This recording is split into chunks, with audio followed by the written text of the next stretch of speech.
stood confused, saying, "You're wild though."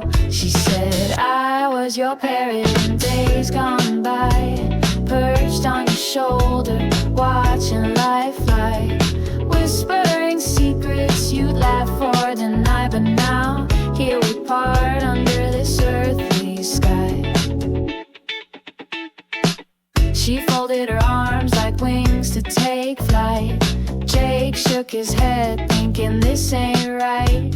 Two parrots, even like Denny's at night. He muttered, "This is why I avoid her inside."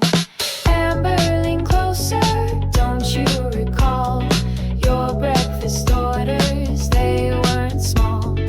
Feathers, salt, and a side of truths. Jake sighed, "I'm caught in your abstract move." She said, "I was your parrot in days gone by, perched on your shoulder, watching life fly, whispering secrets you'd laugh or deny. But now, here we part under this earthly sky."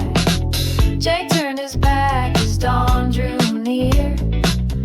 "Amber, I'll never get what's up with your sphere."